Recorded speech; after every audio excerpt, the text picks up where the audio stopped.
Bonjour à tous et bienvenue sur France 24. Angela Merkel a donc formulé un message de solidarité au Parlement européen. La chancelière qui prend la présidence tournante de l'Union demande qu'un compromis sur la relance soit trouvé cet été. Il est dans notre intérêt d'aider les régions les plus touchées par l'épidémie, a-t-elle dit. On l'écoute.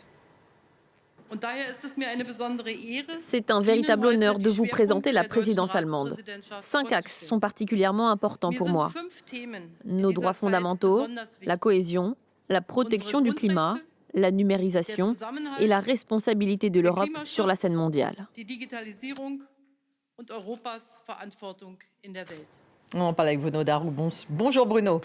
Bonjour Stéphanie. Angela Merkel qui peut d'ailleurs profiter de sa popularité liée à sa gestion de la crise sanitaire. Les chantiers sont nombreux. Il va falloir convaincre ces fameux pays dits frugaux sur ce fameux plan de relance qu'elle défend.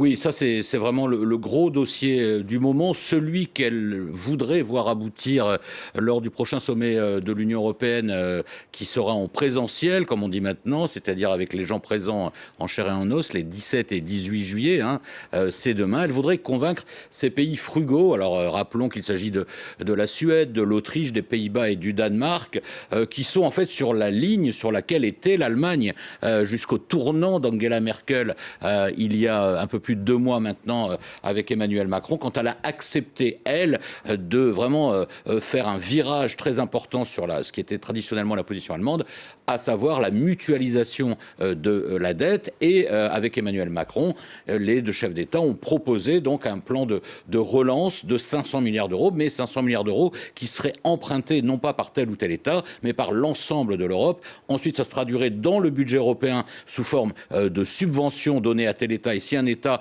a plus besoin, eh bien il recevrait plus, et ce serait l'Europe qui rembourserait. Il y a quelques mois encore, ça aurait fait dresser les cheveux à tous les dirigeants allemands. Angela Merkel a fait cet effort, mais ces 4 pays, eux, sont très réticents, et ce sont ces pays dits frugaux, ou, si vous me passez l'expression, un peu radins, que Angela Merkel va devoir convaincre de rejoindre l'ensemble des autres États membres pour que ce plan de relance débouche. Plan de relance qui, au total, a été élargi par la présidente de la Commission européenne, avec un total de 750 milliards, 500 milliards sur l'idée franco-allemande d'une dette mutualisée, 250 milliards sur l'idée de prêt, cette fois-ci, de manière plus classique à chacun des États, ce qui va peut-être précisément amadouer les réticences de ces pays frugaux. En tout cas, elle veut aller vite. Le prochain sommet européen a lieu les 17 et 18 juillet. Bruno, il y a d'autres dossiers, bien sûr, sur la table, notamment en relation avec la Chine. Oui, alors ce plan de relance de l'Union européenne, il est effectivement très important parce qu'évidemment, après la crise que vient de traverser l'Europe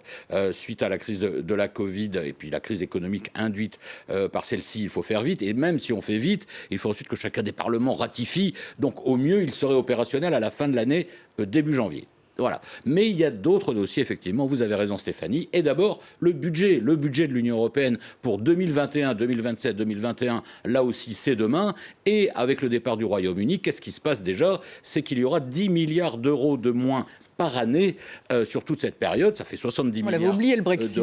Voilà, on l'avait oublié, mais le trou causé par le départ des Britanniques, lui, il ne va pas se faire oublier. Donc il faut déjà bâtir ce budget, d'autant que ce budget, il a des ambitions assez importantes qui ont été énumérées par la chancelière en matière d'innovation, en matière de défense, en matière aussi de relations commerciales avec les États-Unis et surtout avec la Chine. Et puis, évidemment, autre gros dossier d'ici la fin de l'année, les négociations justement avec Londres pour établir la future relation commerciale après le Brexit. Un no deal n'est pas exclu et l'horloge, elle va vite. Elle va vite jusqu'au décembre. Jusqu'au 31 décembre. 31 décembre. Ce qui veut dire qu'avec le temps de ratification du Parlement européen, du Parlement britannique, il faut que tout soit bouclé fin octobre. Et il faut aller vite, ça, pour Angela Merkel. Merci beaucoup, Bruno.